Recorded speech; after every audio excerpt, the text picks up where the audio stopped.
So, Galen, I have something very controversial to say. All right, shoot. What do you have to say? This is going to ruffle some feathers. It's something that has bothered me for quite a while. It is a blanket statement, and it's sure to upset people. But this is how I felt for a very long time. I feel like if this is you, then you are just an absolute human garbage, a sludge factory. Those are some pretty high-cased words. You were the inspiration for Muck. The Pocket Man. Not going with Grimer. We're sticking her jumping straight to the evolution here. You know why. So I'm just going to come out and say it. I think that it is just time to say that anybody that wears their shoes in their house is awful. Ooh. I know. Listen, I'm a bigot. I'm a full-on bigot, but I think that if you wear your shoes in your house, I think that you are a wild animal. You are not cut from the same cloth as the rest of humanity. You are not a participant in humanity. You might as well be living in a gutter with a roof over your head. The worst part about this is that this actually applies to me. You don't wear your shoes in your house. I have one pair. So I bought a brand new pair of shoes that are super nice, but they just feel really, really comfortable. I have only worn them out a few select times, but I spent the entire day in those shoes just because it was like a hug on my feet. No, you do not do this. I have actually done that, and your reaction is basically the same as my wife's. Well, that's because she's got the head on her shoulders. How can you tell me that this is what you do? How do we start the podcast now? I no longer respect you. So nothing has changed. Yeah, all right, let's go.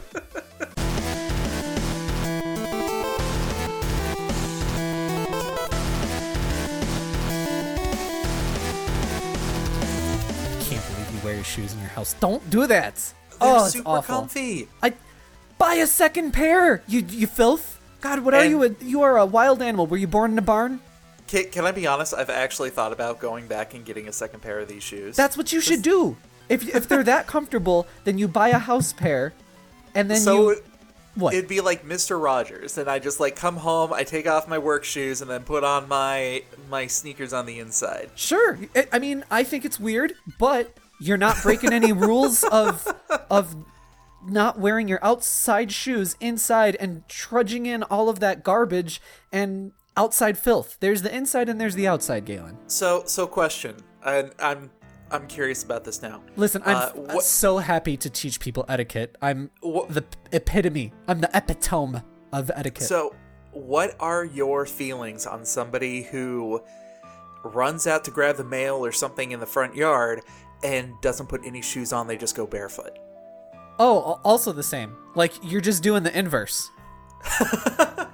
Put on a pair of outside slippers. Like, that's the thing, is you should have a colossal amount of shoes right when you walk in your Genkan or your door, because you should have your outside shoes, you should have your indoor slippers, you should also have your outdoor slippers that you use for little things like that, running to get mail or a package, or stepping outside just for a quick thing, and you don't want to put on your full shoe or your full boot or something like that. You need to have a lot of stuff to keep your house sacred.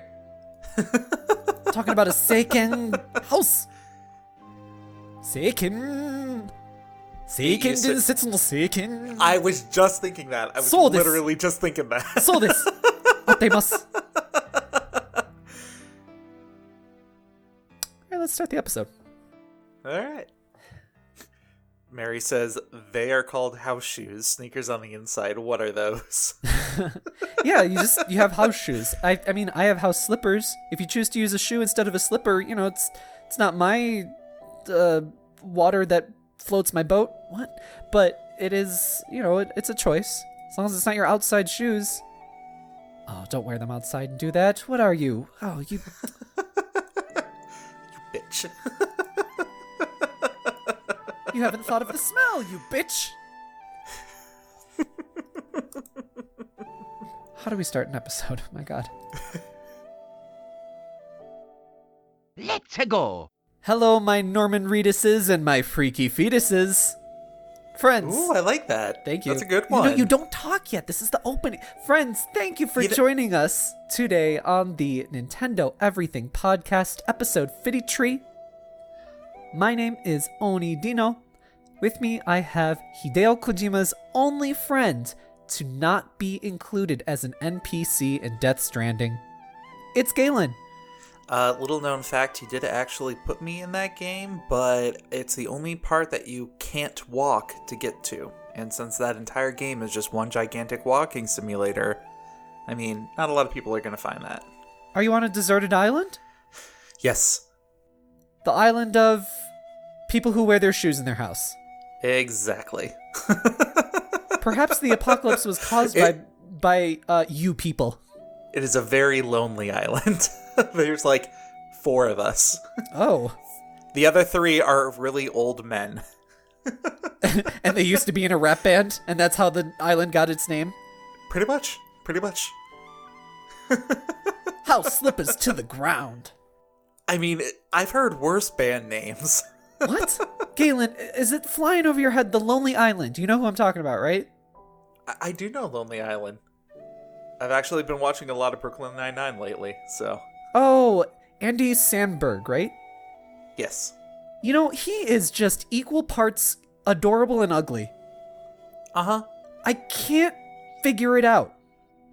I said that like Jill from Resident Evil 1.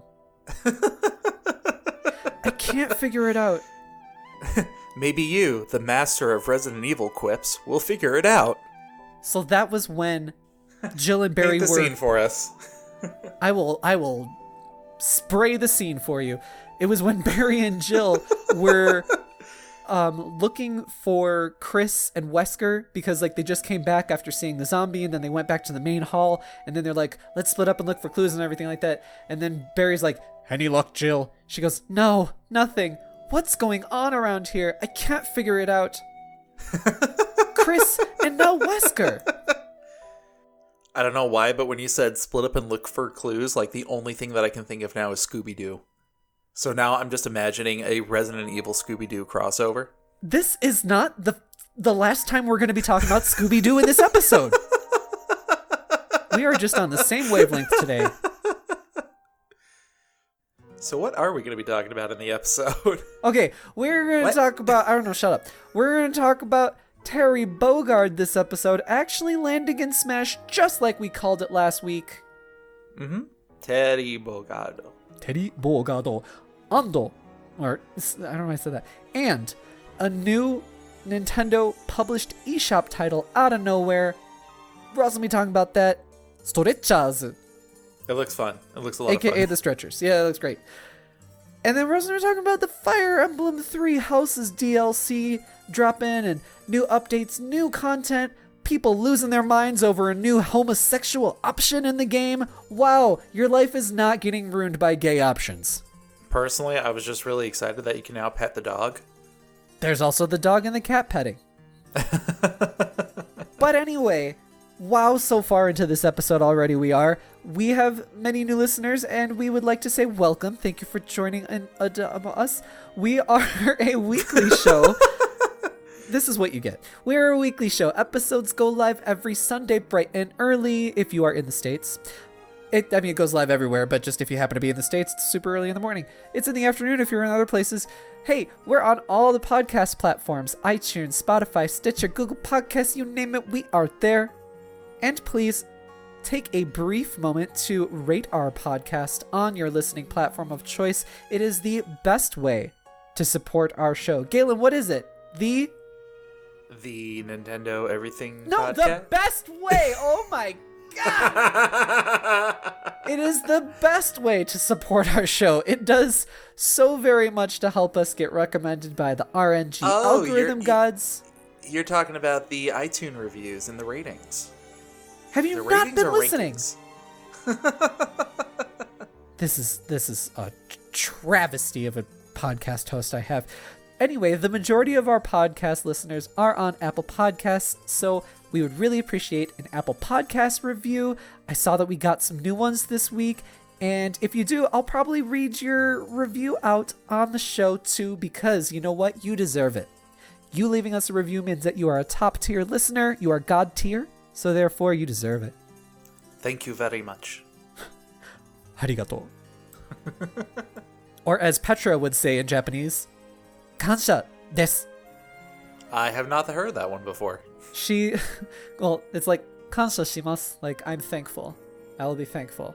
But you know how Petra, you haven't been playing Fire Emblem Three Houses, you fake gamer. No, okay, so Fire Emblem Three Houses, Petra, she is from Brigid, I think it is called, the island that's quite far away, and she's the princess of that island or something like that. And so she speaks a different language by her mother tongue, and so she doesn't really speak the normal language of the Fire Emblem. Of the Fire Emblem? Whatever. Of whatever the land is. Fodland. I speak the Fire Emblem language. So she'll say things like, well, she'll probably have better English than me, but she'll say things like, I am having confusion. And in Japanese, it's also the same way, too. I think I remember that character. Yeah. She's one of the best ones. I need to get that game. Anyway, we must go on. Let's talk about the adventure log and what we've been playing this week in the gaming. Let's do it. So this is our adventure log segment where we talk about what we've been playing this week. I'm going to switch it up just a little bit. Just season 2. Pew, pew, pew, pew, dab, dab, dab. We're also going to plug our socials right here and now. So Galen, where, because, sometimes, people get busy and they don't make it the entire almost 2 hours that we do an episode for. So, That's Galen, fair. why don't you tell people where they can find you on the Twitter? Where do you tweet about games? If you ever want to follow me on my stuff, I do some tweeting at Mobius087, and I also post Instagram stuff on true_Mobius. And actually, I just got a haircut recently and was able to post that one. I'm very pleased with how it turned out. Everybody leave a comment making fun of him. No, it's a good haircut. It is a nice haircut. I saw it. I got a beard trim and everything. I look proper. It is very nice. And then for me, you can find me on Twitter at Oni_Dino and my Instagram Oni__Dino. And then I also play video games with my husband on YouTube. The YouTube is called Game Married, Gayme Married. And I'm sorry, I'm a little stuffed up this week. So hopefully that doesn't come through too much, but whatevs. It's life, it's how we do. So some of these games that we're going to be talking about, you might be seeing me playing on Game Married. So Galen, let me tell you about this game. Is this a game that you're playing on Game Married? No, it's not. This is a game that I went to San Francisco to. Very weird segue. That was not a actually. It is whatever a not segue is. It was the anti-segue. It was a seg-won't. Okay. I'm using that. Sure. Hashtag seg-won't. I went all the way to San Francisco to visit Koei Tecmo America this week to play the current beta build of Fairy Tail. Awesome. Yes. You can check out our website, NintendoEverything.com, for direct feed capture of the video game that I took, and then also some impressions articles that I wrote up on the video game as well, so I won't talk too much about it here.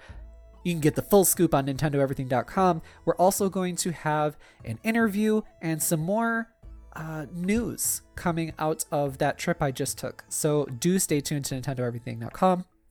But anyway, Fairy Tail.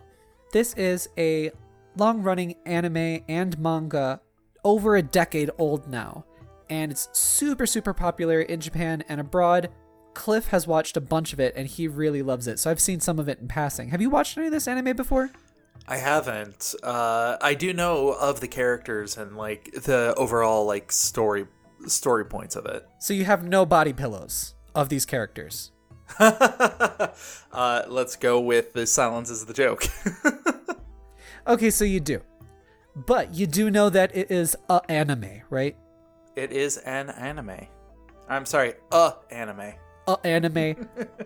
And Koei Tecmo, specifically Gust Corporation, which is owned by Koei Tecmo, is making a brilliant new video game out of it. It is a turn-based JRPG with a grid system to the enemy formations, which I am loving.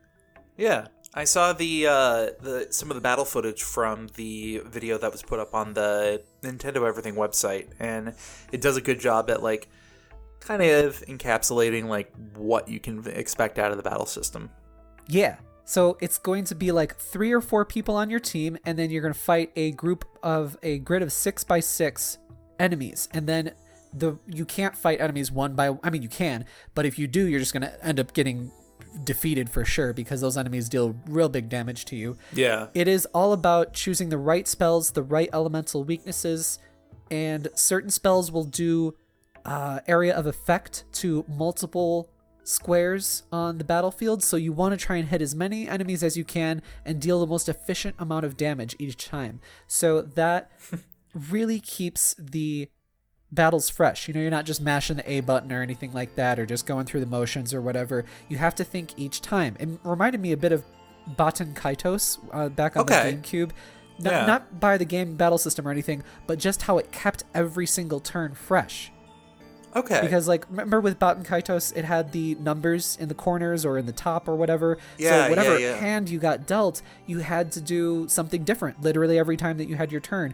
It's not as intense as Baten Kaitos was, but with this, you have to think about it every turn in that same manner. So I like that. I like being challenged. I like having I even said this in my review or my impressions. I said I like having a chess battle with the AI. Go wide and go hard. What? Just like the battle system, like you want to go wide and like try to spread out as much damage as possible, and you want to try to pump in as much damage as you can in that time. You want to stay diverse. Listen, while you do you're it. trying to explain yourself further, but it's just sounding more like a sex thing, and I think I need to move on.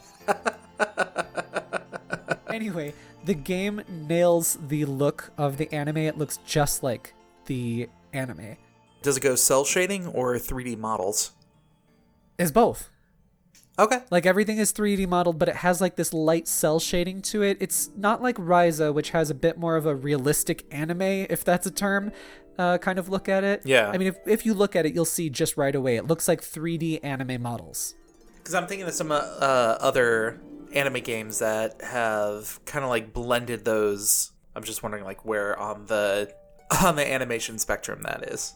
Where on the anime spectrum. This one uses a lot of flat colors mixed with some shading. So there is depth to the colors, but it's very flat. It's not like a huge gradient or anything like that.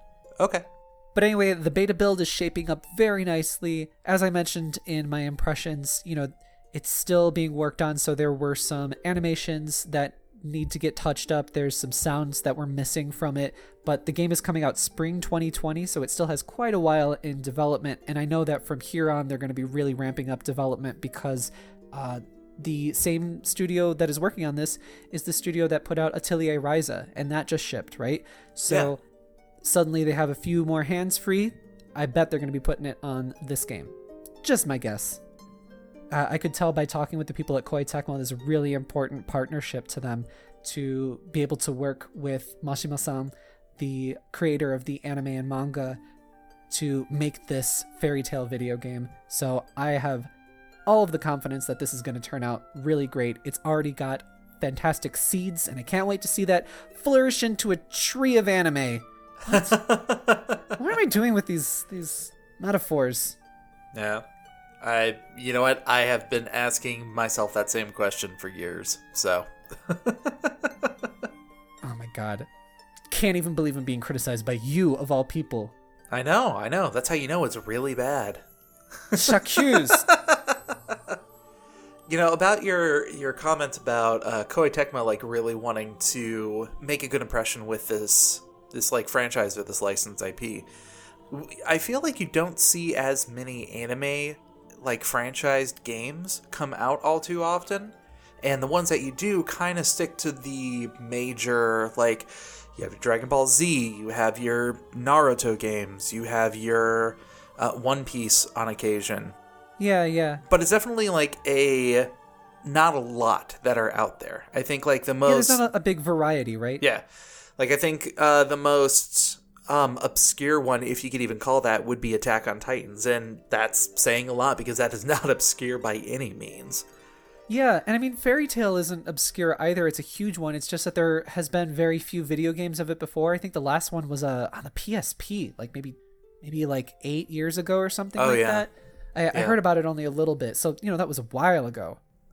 So, random question for you. What anime franchises would you like to see be franchised with the way that they are being done nowadays? Like, I feel like a lot of care is taken into making these actual good properties, as opposed to, hey, here's a side-scrolling beat 'em up with Sailor Moon characters. Like, it was very like kind of copy paste as far as like what that genre is. Boy, that's really hard. Also because I don't really watch a lot of anime. I'll just go with like the first ones that come to mind then. So something that comes to mind is kind of a game that's already been made. It's an indie game, the Battle Chef Brigade. I would like to see that with, what was it called? Shokugeki no Soma or something like that? Shokugeki no Ryori? I don't remember. Shokugeki something. Okay.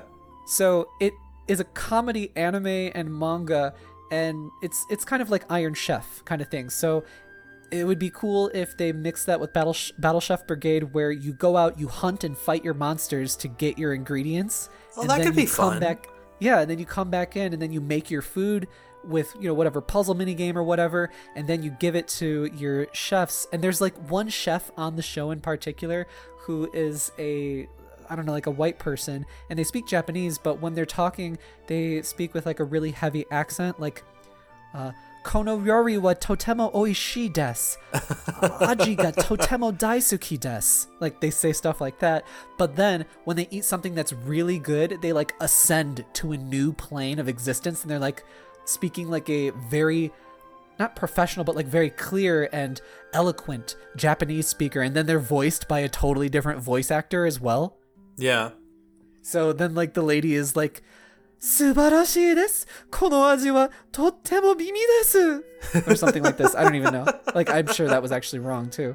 But just it changes completely differently. And so I think that those three different gameplay tactics of go out and fight, do your puzzle in the kitchen, and then try and make the best thing, so that way you can impress your judges and get those good ratings and see those like new cutscenes or something like that. Mm-hmm. That would be the best. And from a mastery standpoint, it also entices you to go out and find new recipes, which, the rarer ingredients, and it just keeps you wanting to play more and more. That's actually a pretty good idea. I'm full of fantastic ideas. Koei Tecmo, sounds like you need to hire me for a little bit of creative, what is this called? Consulting, perhaps? Yeah. I got them all. I do them all. My idea would actually be Trigun. I would love to see a Trigun game. Specifically, an open world, third-person RPG with action RPG elements to it. So you want Dirge of Cerberus Trigun. You want Trigun of Cerberus. Wait, Dirge of the Trigun of Cerberus. Nothing that's working out. I'm actually thinking more Mad Max. if you can follow me on that. Yes, and Charlize Theron can be in it. Well, and I'm just thinking of like the modifications, and like you can modify the different guns that you actually have, which there are only like 2 or 3 iconic guns that your main character uses. So you can get a really heavy like modification system built in on that. And then no, it should be character action. It shouldn't be an open world third person. It should be character action like Devil May Cry or Bayonetta, but with Vash doing, gunplay. Oh yeah. That would be much better than whatever you said. I'm better. God, what a jerk I am. Like, you're like, oh, I have this idea. And I'm like, let me tell you why that sucks. And then I got a better idea off the top of my head with the creativity flowing out of me. Yep. I'm a jerk. I'm sorry. Please tell me more of your idea. No, I think the setting would also work really well, because you could go to the different towns and you can get different quests and like side quests from the various people who are there. Sure. And then the progression is the big event that happens in that town, and then you get kicked out of town for one reason or another, and you have to go on to the next one. Womanizing. Obviously, that's what you get kicked out of town for. I mean, obviously. Gosh, I mean, has there been any new adaptations in the last, even 10 years. I know that there was something that happened in the late 2000s, I feel, but I don't know. It's just not a super relevant anime as much as we love it because we're from that era. Yeah, and I mean, I've always looked at it as one of those iconic ones, but I agree it would it would definitely need like a surge in popularity again for it to be even feasible. Yeah, I mean, it is iconic. I totally agree with you, but it's of an era that's over 20 years old now. Mm-hmm. Yeah, so is Dragon Ball Z. That's still making games. Yeah, but they've been coming out with new ones, and That's they did true. like the whatever of it. What? It's not a remake. I don't even know. You know what I'm talking about? Dragon Ball Super or Special or whatever the hell it's called. So I do have one question for you. Oh Jesus! What kind of a game would you envision a Sailor Moon game as? Oh God! Well, there's already so many of them, and that Super Nintendo JRPG was actually really good. It was a little unbalanced, but it was really, really good. Yeah. It would have to be some sort of RPG, whether that means action RPG like Kingdom Hearts, where you have, 3 or 4 party members that you switch out between because there's so many Sailor Scouts, right? So Yeah. It has to be something like that. You have to be going after all these people and have like a chapter progression to it, I think. So that way you can have like villain of the week kind of thing because that's what the game was about, right? Mm-hmm. So it'd have to be something like that. Hey, way to make me really excited and depressed at the same time, Galen. I always imagined that a Sailor Moon game coming out nowadays would be something akin to the style of like Persona. Okay, why is that? Oh, because of the all right, Right? yeah. Because of the school days, and then you have to manage it because Exactly, and it's more about the interpersonal connections with all the different characters. Yes, I would want that. Except I would want my main character to not be kind of a blank slate and be basically Usagi or Serena. Herself. So yeah, that's more exciting. Yeah. Koei Tecmo, we're here. We're just saying, we've got ideas. Koei Tecmo, we're full of ideas. We'll help you get those partnerships too, clearly. Oh, how do we have ideas? This is just creativity gold flowing out of us. Yeah. Anyway. We are already too far into this episode. Galen, tell me what video game that exists that you have been playing this week? I have been playing Luigi's Mansion 3 continuously. I love this game. This game is so much fun. Awesome. Tell me about it. And I'm kind of surprised because they give you basically all of Luigi's abilities pretty quick in. Like about 2.5 hours in, you've got everything, and I don't see any signs of like anything new coming along. From that point, after you get through like the first 4 floors, it's basically new puzzles utilizing what you actually have, and it shows a mastery of those skills, and I love that concept. And like when you go to a new floor and you find out a new way to use a current ability that you might not have thought of, you're like, oh crap, I remember I saw that earlier before. I'm gonna go back to like floor 2 and go into that one room because I can do that now. Oh, okay. So it's kind of more like Luigi's Mansion 1, right? It's definitely a lot more like Luigi's Mansion 1. I don't want to call it Metroidvania because Metroidvania has this whole thing of you get power-ups and that kind of like dictates your progression and then encourages you to go back to it and like to previous areas with those new abilities. But I do want to say if it did fall into that category, it's more like Super Metroid, where yes, you can go through and you can get those abilities and those extra power-ups, but if you know how to use them correctly, you can kind of skip those power-ups and just like speed run it. Oh, that's lovely. Yeah. It's really fun. And I cannot emphasize this enough. Luigi is the star of this game. You have some games where it's more of like the other characters that you interact with, or it's the personality of the location that you're in that really like captivates you and kind of sucks you into the game. No, Luigi is so expressive. He is so endearing in a lot of ways that I love trying new things with it just to see how he reacts. Oh, awesome. Every time you go to a new floor or a new level, it always shows the same, like him very hesitantly kind of shaking his flashlight as he's exiting the elevator, but it never gets old. So, what's one of your favorite animations that you've just kind of stumbled on with him? Probably like when he comes across a new ghost, because he's seen so many ghosts at this point, he's still like stunned and scared, but there's this little bit of just like, oh, it's just this moment of like, oh, come on, this again? Let's be serious here. That's a pretty good Luigi impression. You've definitely been playing this game quite a bit, haven't you? I've been playing it with my wife, and also that makes me want to point out, the 2-player's a lot of fun. Is it? How does it work?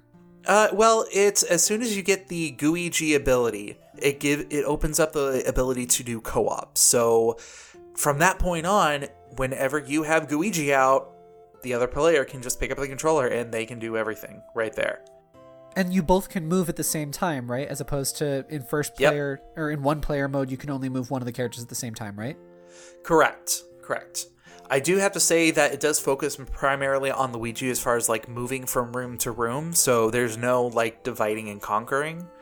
But yeah, it's still like the pace. It was so much fun to be able to like run down in the main lobby with her and just like going over and saying like, hey, come over here, let's check this out really quick, and then the other person comes over like vacuum in hand, just like sucking up everything that's around. This game is so satisfying. Oh, sounds great.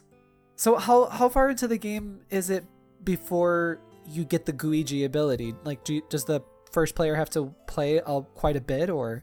I would say that, and I've actually been watching like other people doing playthroughs of like the beginning section too, so I feel like I have a good sense of like the timing of this. I would say you would have to play single player about maybe an hour and a half to 2 hours. Oh, that's quite a bit. A little bit, yeah. But there's so much more of the game once you get that. Like, yeah. These rooms are very, very in-depth, and I do admit that I spent most of my time kind of like exploring around and trying to figure out what's going on. Like, if you told yourself, hey, I want to get this power up as soon as possible, you could probably get it in about maybe an hour.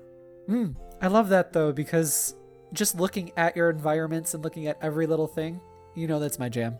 Mm-hmm. And just the rooms, like the entire hotel just begs to be explored.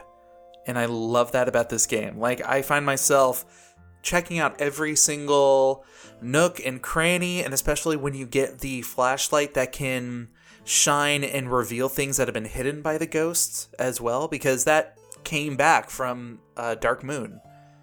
Oh, how does that work? Refresh my memory.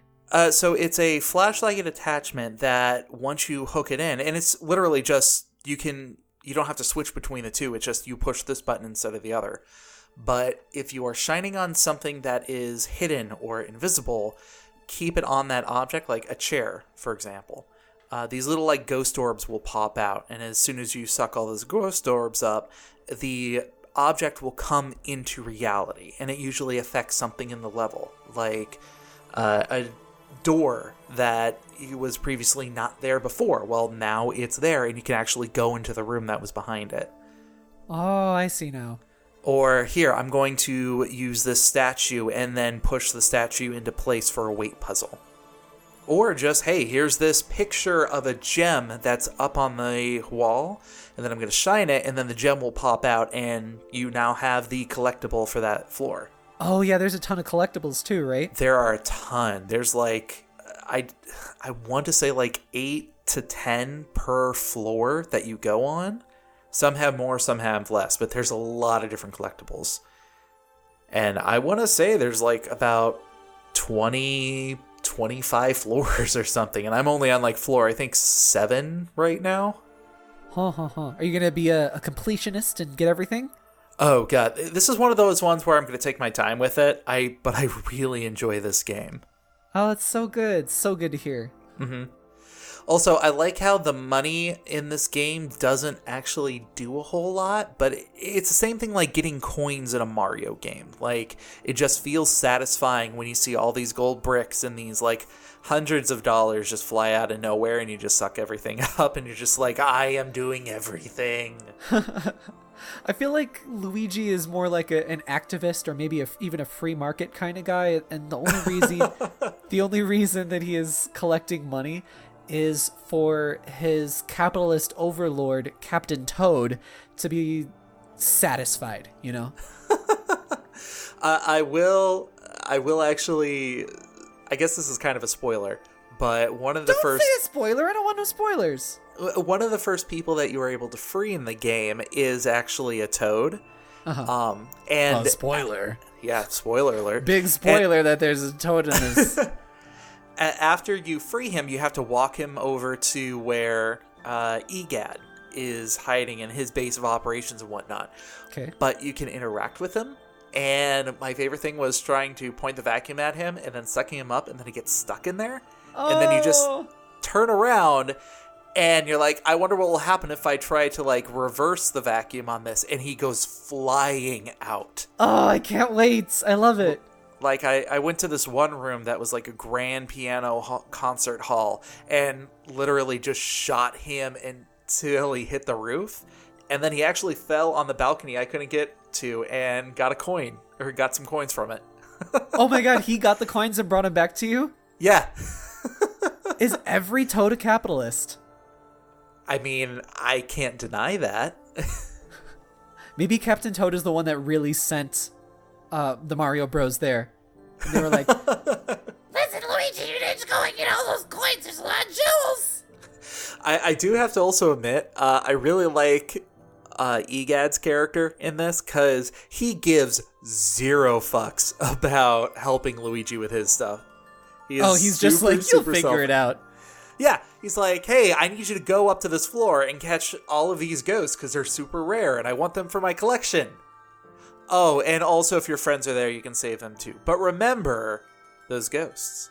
So nobody actually cares about, like, Peach and Mario and whoever the hell is stolen away? Yeah. Everyone's just like, listen, what can you do for me? Exactly. This is a me first Mario Bros. Mushroom Kingdom. Exactly.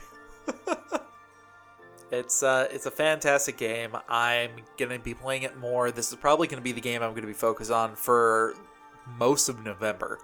Awesome. So I'm really excited to get some more hands-on time with this one. Well, that's great to hear that you've been enjoying that. I can't wait to get started on it as well. Cliff and I are both like, oh, we should play this. So maybe we'll play it on Game Married. I highly recommend it. I can only imagine the jokes and the commentary that you two would have while playing this game. Why? Just because, like, I know your style that you've done in the show, and I think it would be very entertaining. If that's a veiled criticism at me, I won't hear it and I won't respond to it. It is an unveiled compliment. So I have also been playing a game this week on my actual Nintendo Switch. Not going to any events playing it. I've been playing some Destiny Connect. Oh, I didn't know that Bungie came out with that with the Connect thing. I had a joke here. It's not working. No, there's a joke in there somewhere. It just wasn't very well executed. So tell me about this time-altering game. This was written in our document, too, so you knew that I was going to be talking about Destiny Connect, and that's what you came up with? Yeah, I didn't think this one through all the way. Oh, God. I'm going to parade you in front of the town and scream shame at you. Well, it was like halfway into the joke, I realized nobody knows what the Connect is anymore, so... No, people know what the Connect is. People try not to think about the Connect, let me put it that way. I'll tell you who tries not to think about the Connect. Anybody with dark skin, because the Connect would not recognize them. It was racist AF. I was actually just going to say Phil Spencer, but if I did that, he'd probably start trending again. Phil Spencer is... Oof. he doesn't do a whole lot of favors for Microsoft in terms of promotion. You know what I mean? No, he does not. Do you remember on the Game Awards when, what's that guy's name? Greg or what? God, what's it? Jeff. It's spelled with a G. That's why I thought it was Greg. Jeff Keighley or Knightley or whatever the hell his name is. He was like, hey, Phil, don't you want to promote that this whatever is coming out on Microsoft? He's like, oh yeah, we got that going on too. Anyway, Destiny Connect. We got to talk about this. So, longtime listeners of the podcast, and I'm talking about the longest of timest of listenerists, they will remember that both Eric and I talked about this in the very early episodes of the show because it was announced kind of around this time last year. And then it came out in Japan, I want to say in late January or so. And then the localization was announced later. So I was like, okay, localization is coming. I always try and support the Western version of a niche game, so I wanted to get the Western version, so I waited. So it is finally out in the West, and I have to say immediately, right away, the art style, so good. It looks like some sort of Pixar-styled game. Have you seen what this game looks like? I have actually. You've talked about it quite a few times. I've actually looked into it a little bit. I have talked about this quite a lot. It's a turn-based JRPG that's super classical JRPG sensibilities. How could I not be talking about this game, right? Exactly. This is my absolute cup of tea. This is exactly what I talk about. Now, after I've gotten my hands on it and played it a little bit, I have to say that this really strikes me as a Japanese take on a Western style of video game. Well, I guess not video game, but of visuals. Okay. The animations are all super great, and it looks vaguely Western, but there's a lot of like little Japanese polishes or twists or something to it, for way lack of a better term, that make me feel like, oh yeah, this was definitely made by a Japanese team. It feels, okay, so stick with me when I say this. My RPG-loving brethren will get me when I say this. It feels just like a SNES game made during the PS2 era. Okay. That's where we're going to do that. I get what you're saying. I mean that in all of the best ways, too. So I haven't played a whole bunch of it just because I was way busier this week than I thought I was going to be, especially with the Koei Tecmo coverage stuff. So I'm going to have a lot more impressions on it next week. But you start off, you play as a 9-year-old named Sherry, who's super adventurous and overly curious. The story starts out on New Year's Eve, 1999, in some sort of like vaguely British town or city or whatever. And Sherry's looking forward for her dad coming back home from like a business trip or something like that.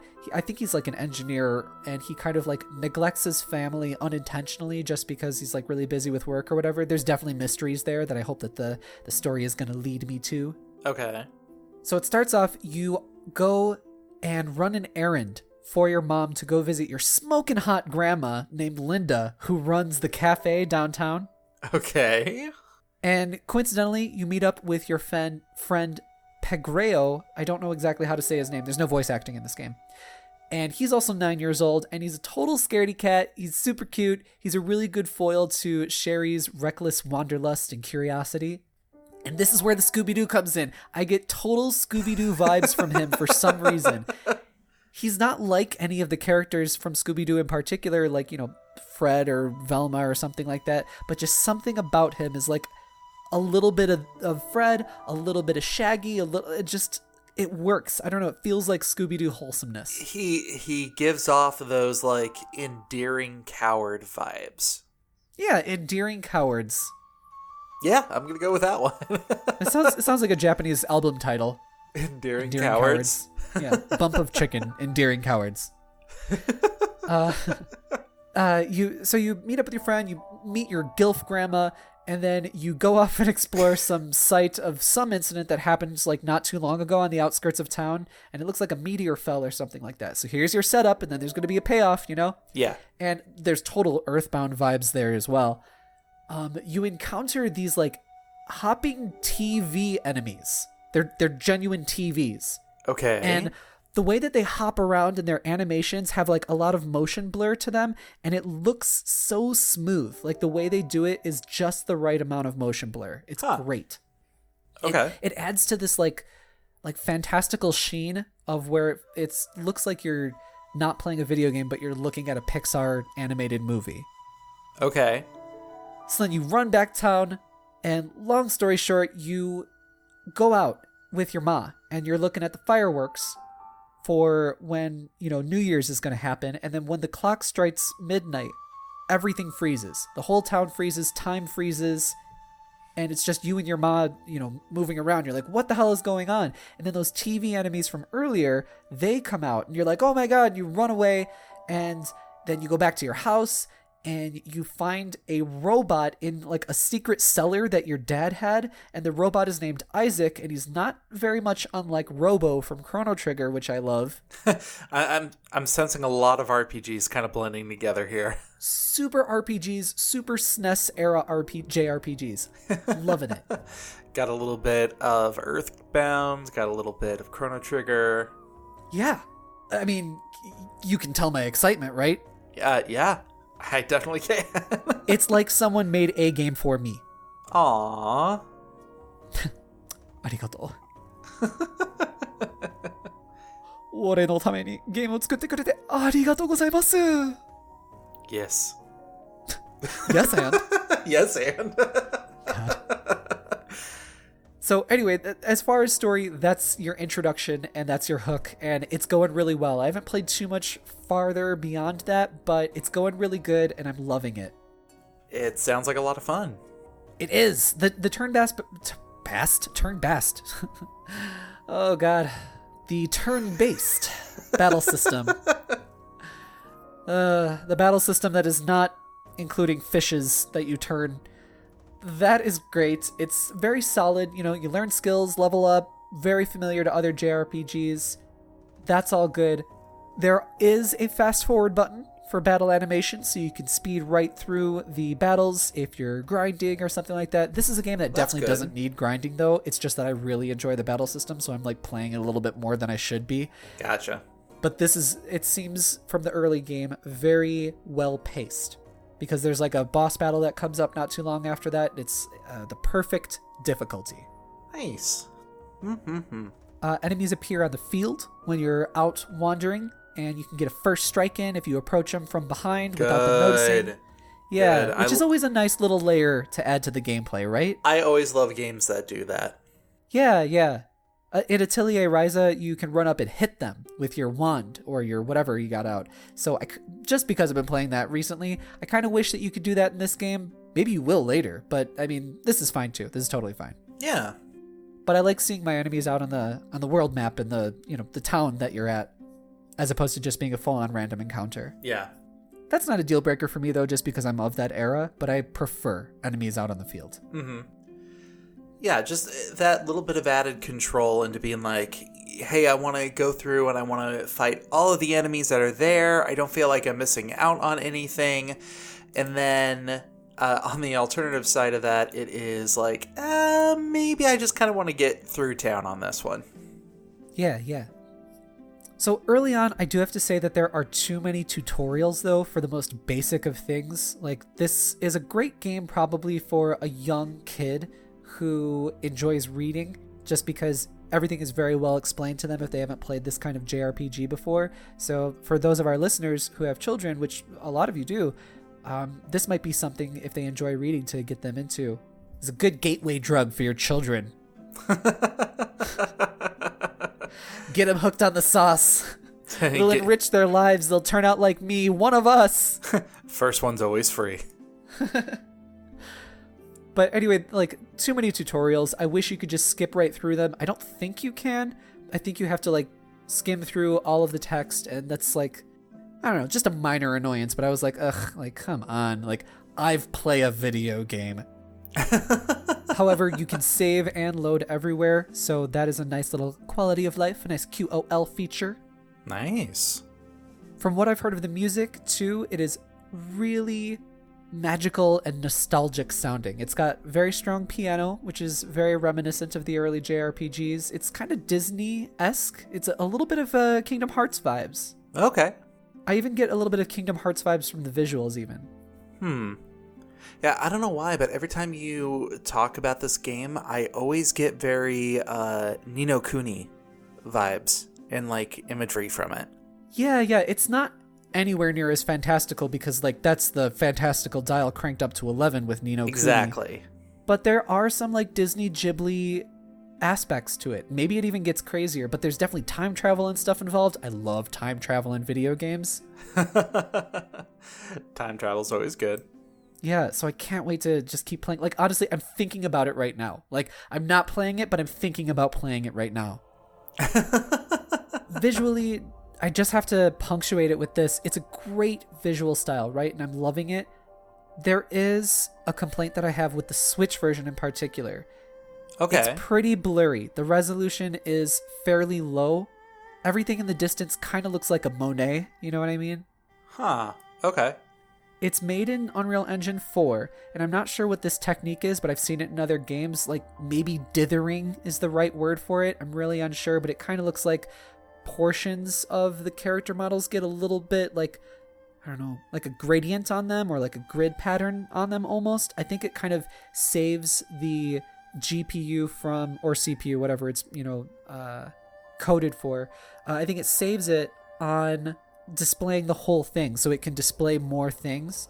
And then the hit on resolution happens like a rendering trick or something like that. I think it's some sort of rendering trick. That's a good way of putting it. Just as people that we're video game players, we're not developers, right? So we don't really know what we're talking about when it comes to that.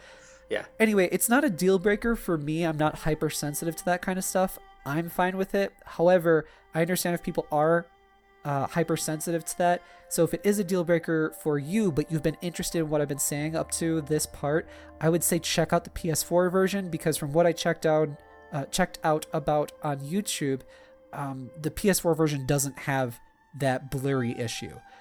Okay. Don't skip on this if this seems like something that is interesting to you. If you're a fan of old JRPGs, from what I've been playing, it is the ultimate in charm.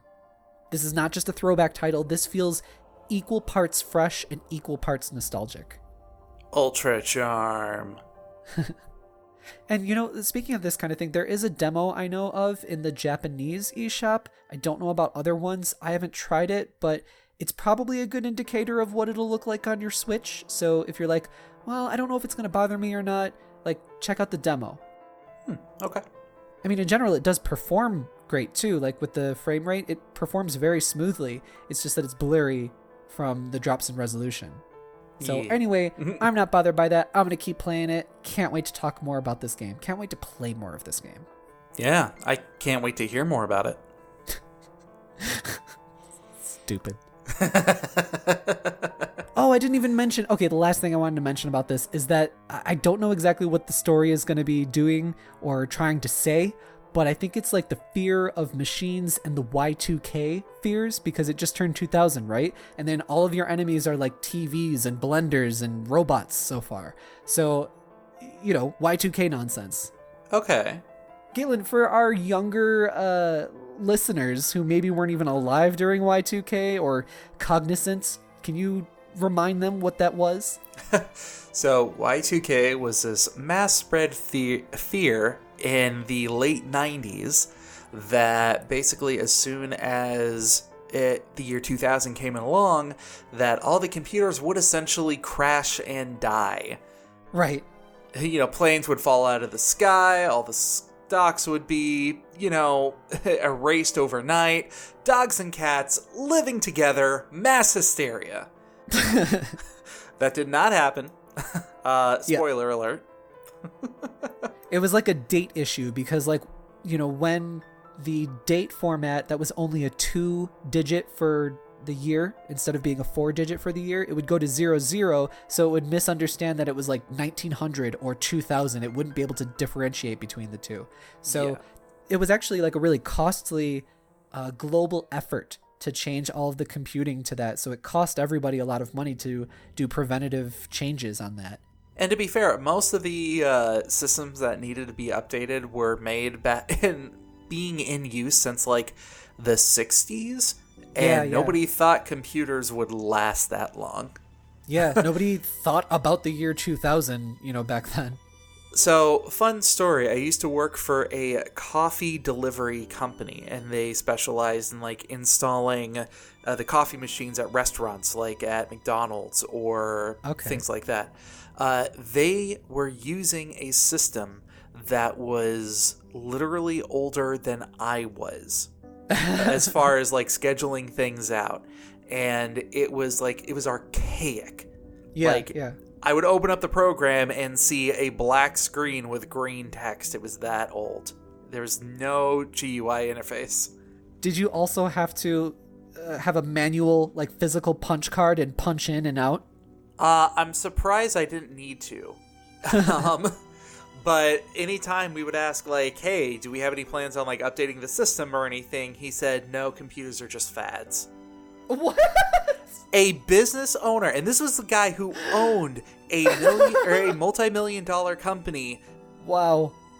That doesn't shock me too much just because of I've also worked in several different industries and just seen like the shit shows behind the screen.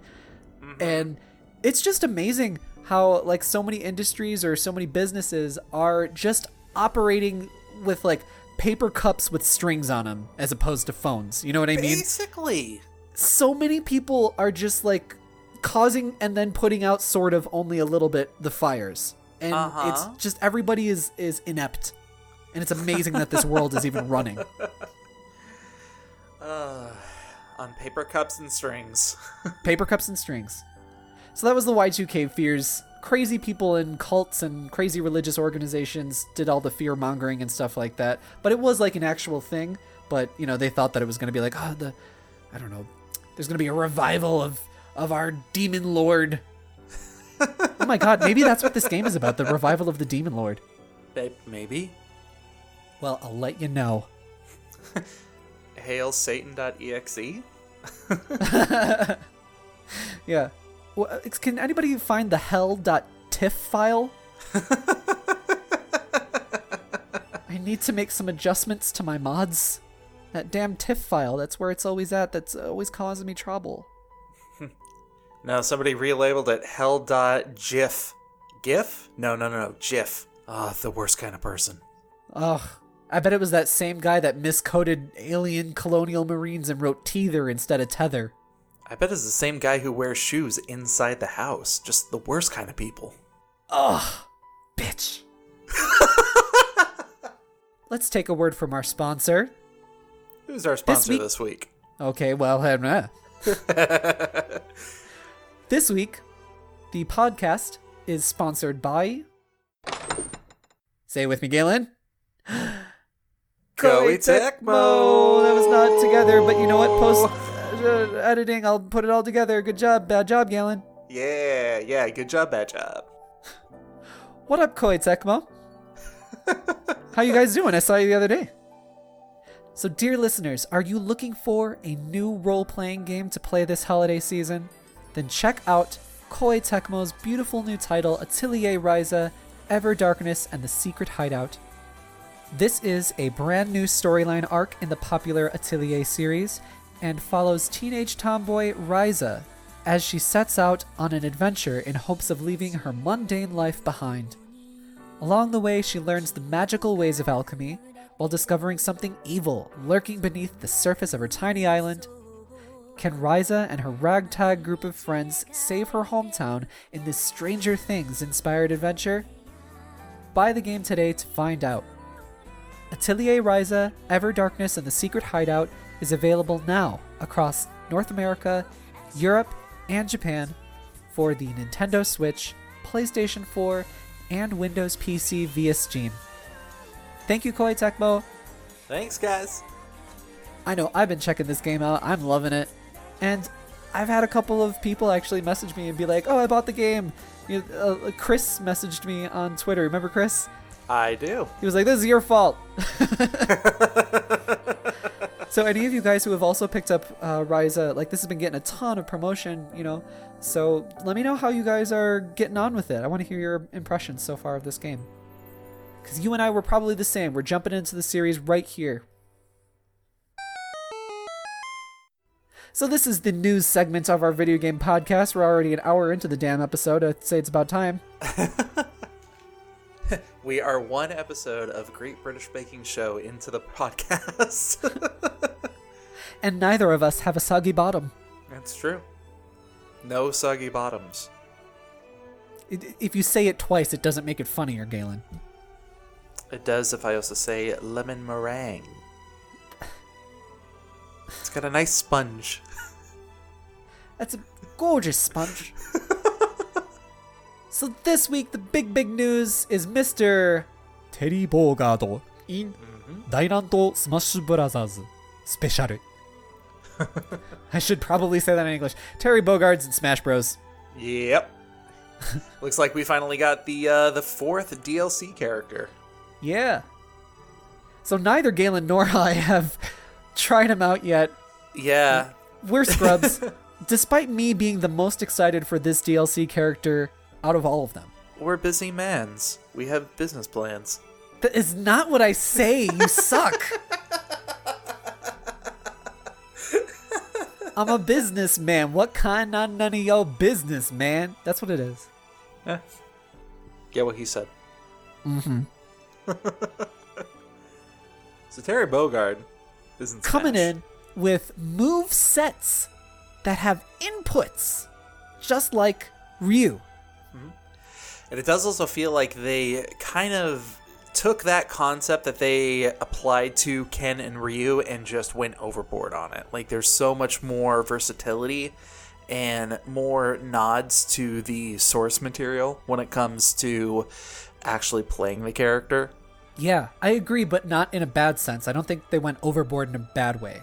No, not at all. It's little things like when you are jumping over the character, you are always facing the character, like in an actual fighting game. Does that work in multiple enemy battles, though? I think that's only on 1v1, just like with Ryu and Ken. It might be. I would assume that it would go with you face whoever is closest. I thought about that, but I think that makes it a little too confusing, especially if Ryu and Ken don't do that, because they don't do that right now. No, they do not do that. Yeah. But you know what I am seeing a lot of is I'm seeing a lot of piss baby gamer takes on people being upset that there's inputs in his movements. Because in Smash, basically, as a broad statement, the characters all play fairly similar. They've all got pretty much the same inputs, right? Yeah. Well, and it's... Some people were saying, like, this devalues Smash, or it changes the accessibility of the game. Do you think that's the case? Oh, God, no. No, not at all. Yeah, either do I. So, yeah, especially because it's an additional character. Like, you would have to pay money to add this element to the game itself. So if you feel like it devalues it, well, just don't buy the character. And also, it's not like there aren't 80 other characters for me to play, right?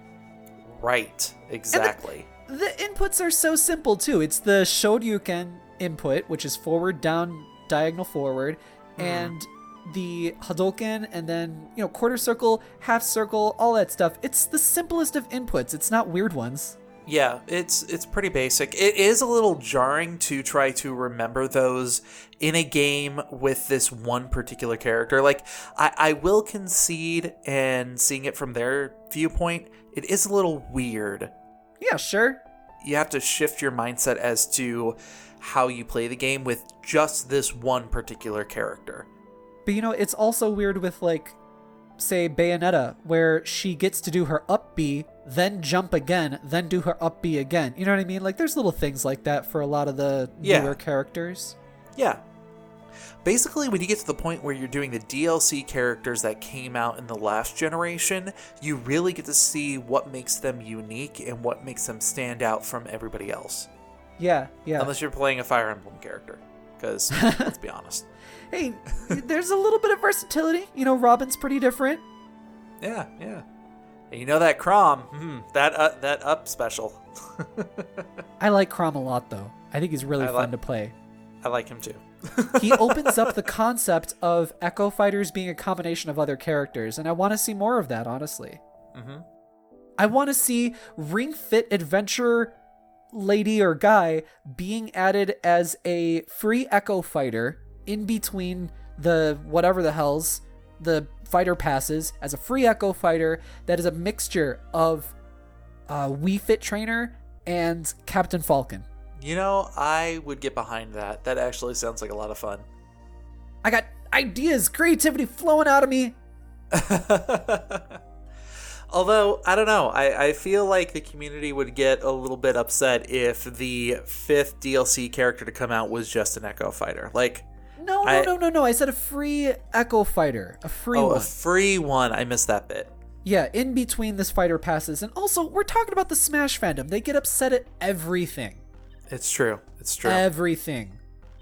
Smash was just announced as the best-selling fighting game of all time, the Smash Ultimate. And I'm sure people were upset by that in the community. There's too many noobs playing my game. Yeah. Oh, God, who knows? People love to complain about everything, especially on the internet. Mm-hmm. Exactly. So anyway, Terry Bogard, my handsome son. I shouldn't be doing that to my son. There are some similarities to Bayonetta, I say, because they were explaining a whole bunch of different stuff and like some iframes that he's got, you know? Mm-hmm. The combo potential that he's got in a lot of his moves. I was like, whoa, is this gonna break the game, you know? I don't think it's anywhere near Bayonetta Smash 4 levels, but I was a little bit like pulling my collar like I'm, Three Stooges here. I thought it was really funny because when Sakurai was doing his whole playthrough demonstration of it, he actually went up in story mode against Bayonetta, and even he made the comment of, "Oh wow, she's really good. I need to step on my game here." Yeah. I love that stage though that comes with him, the stage with the bouncing walls, which is a throwback to older Fatal Fury games. Yeah, I like that. That's kind of fun. That seems like it's serious combo potential though. I feel like they're going to be doing a little patchy. I mean, maybe, but most... there's actually a video that I watched of somebody who was explaining what levels get selected in a tournament, usually, and why so certain levels are banned. Yeah, that would be a perfect reason for that one to not be tournament safe. Mm-hmm. And that makes perfect sense. A lot of the times it's like things that are considered of like, hey, can you run away from somebody for an extended period of time and possibly run out the timer? Okay, well, Hyrule Temple's out because nobody wants that, and that's insane. Or what about Palutena's Temple, the worst in terms of that? What was it, New Pork City? Or whatever, the huge, gigantic one that is just way, way too big. All of the Mother 3 fans are unsubscribing from this podcast right now. Hey, at least we did what Reggie never could. We brought Mother 3. We didn't bring Mother 3. Shut up. Yes, it is more Pork City. Jesus. Porkemon. New Pork City. So, I like the kooky stages a little bit more because there's plenty of them that are going to be tournament legal, but all those tournament legal ones all are very, they reflect off of each other in very similar ways. So give me some variety for when I'm at home just playing for fun. Yeah, and plus the most serious of serious tournaments. Well, I don't know what's happening in my brain right now. Why am I shorting Final out? Destination, Fox only, no items. Come at me, scrub. Yes, that's all that's going to be happening. Exactly. So it doesn't even really matter. Mm-hmm. I love that you can turn stage hazards off in video games. In Smash Bros. In Smash Bros, though, because sometimes you like a stage, but you don't want to fight the Yellow Devil. Exactly. Ah, man, I love that Mega Man stage. Dr. Wily. He's there. Going back to Terry Bogard, I have to be honest, I love his pecs, right? Sure, we can go with that one. I was a little underwhelmed with this character, to be honest. You weren't just whelmed? I was a step below. Why can't you just be whelmed? I was a step below whelmed. That might be because you never played Neo Geo in the arcades. That's entirely true. I have not. That's most likely why I took that step below. Otherwise, I would just be basic whelmed. Your ranking system is off. Anyway, explain yourself. That way I can destroy you. No, it's just like, if Ryu and Ken did not exist, I feel like this would be a very unique character, and I would be more impressed by the idea of having a Smash Bros. Smash Bro character with these kind of move inputs being put into their gameplay. Yeah, I don't disagree with you there. It's definitely an extension from Street Fighter, where they're bringing in a very classic fighting game character from 2D fighting. Yeah. So with, Piranha Plant and with Joker and with Hero, there was this element that made them unique. It made them special. It made them feel different from everybody else. With Banjo, everybody loves Banjo. He was that was actually the pilot to Everybody Loves Raymond. Mm-hmm. It should have taken off, but they couldn't get the Jinjos. They were just too much. Yeah, actually, he didn't mumble enough. Banjo didn't mumble enough, so they needed Ray Romano to come in to, whatever he does. Anyway, go on. Anyway, he was a good basic character to kind of balance out the complex, skill-based characters that we had coming out beforehand. It's nice to have a character who, hey, I like playing as Mario, so here's another character that is very intuitive in what you want to play. Yeah. That being said, I felt that Terry was kind of the same thing. I feel like he's, if anything, more of an evolution of what Ken and Ryu are. Because he's got a whole bunch more inputs. He's got a thing that comes in that's similar to Lil Mac, where his gauge goes over 100% or whatever, and then he can do these different attacks that are special attacks. So it's like he now has a super... You know what I mean? He's got the Lucario effect of high risk, high reward, as far as I'm taking a lot of damage, but I'm going to do a whole lot of damage at that same time. Yeah, so he's got layers to him. He's got layers, but with everything that I saw in the video, he just seemed like that. He seemed like an evolution of pre-existing ideas and pre-existing characters. There was nothing new that came to the table that would make me say, hey... Let me put it this way. If I was to buy each of these characters individually, not in the season pass, I would not get Terry. I would skip on Terry and pick somebody else. I'm equal parts sad and mad. Hurts my heart to hear something like that. Explain your... Tell me about your feelings. Terry Bogard is a beautiful man. Beauty can be observed. Beauty can be appreciated. Birding. I love his voice too. I love that they kept the Japanese English voice. Yeah. That's one of my favorite things too about Japanese speakers who have a very thick accent but speak very confidently. Oh my god.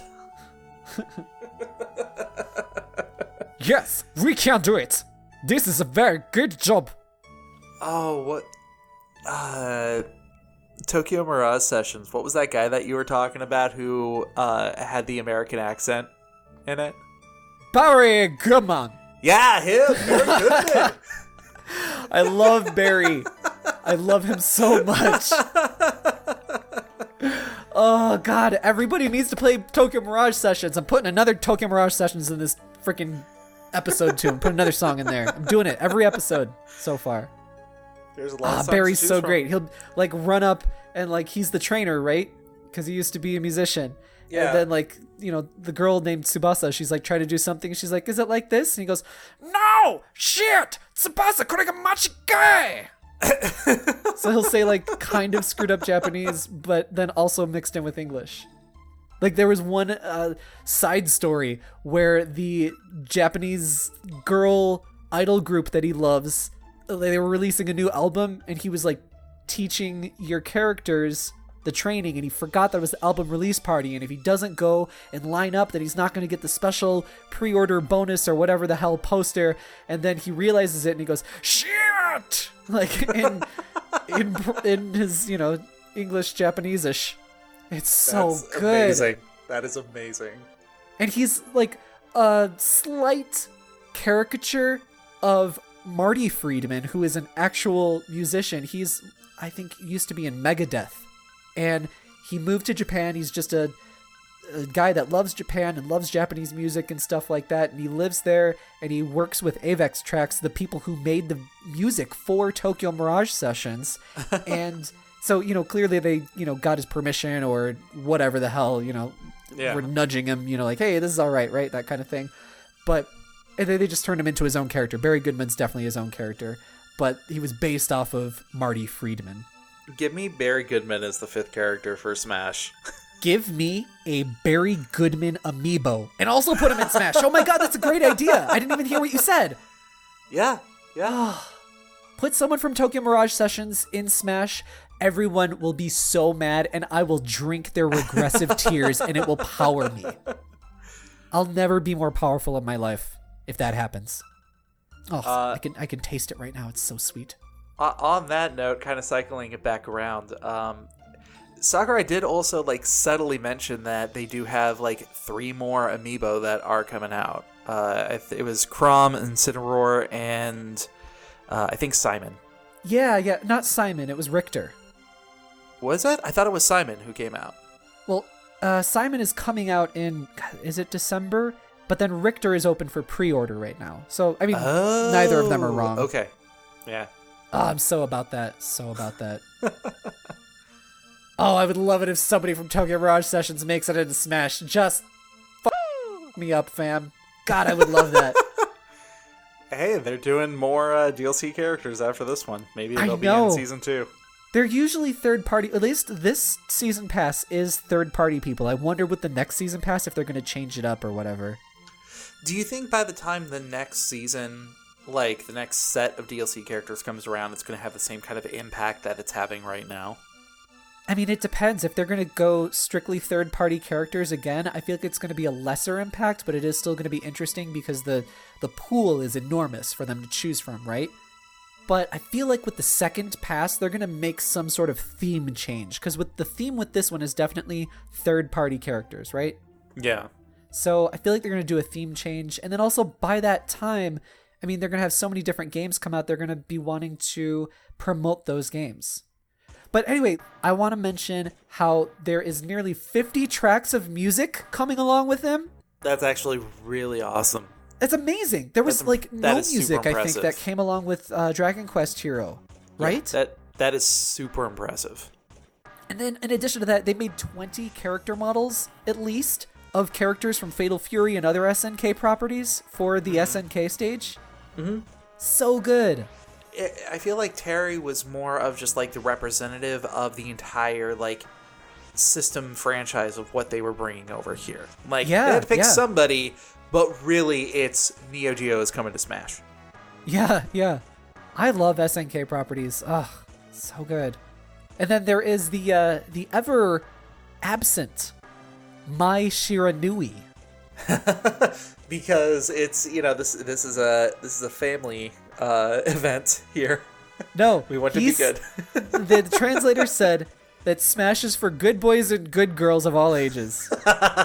It's so great. That was a great translation, a great localization. Because in Japanese, he said that they're trying to keep, or they needed to keep the Sero A rating, which is kind of E for everybody. But he said also he said something like Yoiko and then also Sero. I forgot. It's been a couple days since I watched it. But he said Yoiko, which literally means good kids. So it's not an incorrect translation by any means. It's excellent. And it's funny. It's for good boys and good girls, okay? It's cute. It's really cute. So good job on the translation there to those localizers. Yeah. I have to admit, this was actually, it was kind of a lot of fun to watch. Yeah. They made it really entertaining. It's good for him to make jokes and stuff like that too. Yeah. I did want to make a brief mention though, there have been some other outlets that have mentioned an old article during the Wii U era with Sakurai and somebody else. I don't know what the original source Japanese is, the original Japanese link. I want that link though. I would really like if one of our listeners would send that to me so I could take a second look at it. Because the translation that whoever the people were that did the translation, it makes Sakurai sound very, very pointed and harsh, very critical of the ratings board Sero. And that raises a couple of flags with me. That does not sound very culturally Japanese. Because in Japan, if you're working with other businesses and even if that isn't the case, but specifically if you're working with businesses, you're not going to be critical of them in a public manner. That's like a huge social faux pas. And I am skeptical that perhaps the translators took a bit of liberties with that translation and went a little bit harsher with it than it really was. So if anybody has that link to the original Japanese interview, let me know, and I'll take another look at it. NintendoEverythingPod@gmail.com. Yeah. So we'll both be playing Terry Bogard this week for sure, and we'll talk about him later on. Terry Bogard. I can't wait. I'm so glad he's in Smash. You know what? One final note, though. I'm enjoying everything about his character model and the hat turns and all that stuff, and throwing his hat and being like, okay, and stuff like that. I love it. However, I know that Terry Bogard deadlifts and squats, and I think that his butt could be a little bit better. I'm just going to say it. It wouldn't be an Oni commentary without mention of butts. Terry Bogard's butt is better than that. This is a non-canon butt. Only complaint. All right, so we're going to rush through all this stuff just like the people who hold the stretcher are rushing. Nintendo announced a new publishing title that they just... What publishing title? Title that they are publishing called The Stretchers. The が入ってないから Stretchers だけが入ってるんだけど I'm talking in Japanese. Stretchers. It's called The Stretchers, the game. Good job. Okay. Okay. Bonnie. Shit. Shit. He does that. It's a little more guttural. You have to play Tokyo Mirage Sessions when it comes out. I will. Okay. Anyway, moving on. Stretchers. Stretchers. The Stretchers. Nintendo announced this brand new title. It's out now in all the territories. It looks like damn fun. It looks like a lot of fun. You play as basically paramedics who are saving all these people who are getting inflicted with the dizziness or something like that, or the dizzies or whatever they called it. And you have to like ride your paramedic ambulance around and then pick them up. But like you pick them up like after you get out of your car. It's like stages, right? So there's the car driving thing, then you get out of your thing, and then you have to like be careful of all the environmental hazards as you're walking around. Then you're trying to collaborate with multiplayer with your other partner. It's a great co-op experience, it looks like. It's got some weird supervillain called, I think they called him like the Brain or something like that, who's like just casting some dizzy ray on things. Like, and Pinky is missing. Yeah. It's got thrills. It's got chills. It looks like a lot of fun. It looks like if Overcooked and Goat Simulator were combined into one thing. Oh, that's a really good comparison. Like visually, I'm definitely seeing the Overcooked look. Also like the cooperative nature of it as well too. But you have like the wackiness and the mayhem of something like Goat Simulator. Yeah, you're like pulling the dizzy people out of toilets. You're getting sumo wrestlers and a whole bunch of other... I shouldn't call sumo wrestlers weird, but I just mean like weird situations. Like just hilarious weird things. Like you're jumping on trampolines to get over hoses spraying you with water. It is good old-fashioned weirdness. And there's definitely physics involved too, where like you're getting people on your stretcher and then you have to make sure they don't fall off, and then you can't put too many people on there, that kind of thing. And then they also showed that you do more than just carry around stretchers. Like there was a bomb that you had to navigate around. There was like a saw that you were using to cut down trees. So yeah, this could be a lot of fun. I'm very interested in this game. Yeah. So the games that I was thinking about was Crazy Taxi mixed with Human Fall Flat. Oh yeah, I know exactly what you're talking about. I think though that's the takeaway, is that this game reminds you of like, oh yeah, it's kind of like this, but also kind of like this. And all the examples that we're bringing out are pretty good ones too. So yeah, this is awesome. I'm gonna have to pick this up. Like I am so full of games right now. I'm leaking like a Pokemon new generation right now. So I can't get this right now, but I really should get it very soon and play it with Cliff. And just like a new Pokemon generation game, not all the games are going to make it, so some are going to have to be cut. Oh! Cut deep to the bone. Yeah. Wow. Deep to the Cubone. Cubone actually did get cut. Oh, he did. Oh, what a shame. Little baby. Bob's Burgers is another show that we go back to every now and again. Yeah, it's not bad. So what else is going on in the news this week? Fire Emblem Three Houses getting its newest wave of paid DLC, plus some free content and a little bit of changes up to some systems. You're getting more save slots. Mm-hmm. You can now edit your appearances even further, so it looks different here, but then over here it looks even a different choice on the battlefield versus in the monastery. You can now interact with the dogs and the cats. You can now pet the dog. Somebody tweet at that guy. I mean, obviously, this game is now Game of the Year status because you can have Best Boy. Honestly, you're right, because this game is so good. Seriously, if you guys have not checked out Fire Emblem Three Houses, do check this game out. It is incredibly good. The gameplay loop is solid and addictive. This is an addictive game you can play because it doesn't have microtransactions in it. Mm-hmm. There's new allies. You get to play with Anna and other characters. I think that some of them are a little bit spoilery, so we're not going to say who. There's some side stories and mission content, including the sauna activities. I'm actually very surprised that they put this in here, and I'm very pleased that they did. Oh no. That sauna was on the map in the monastery, and I was like, when is this open for business? I'm gonna get tickets for me and my friend, my platonic friend Claude, because we don't have an S rank together. Goddamn S ranks.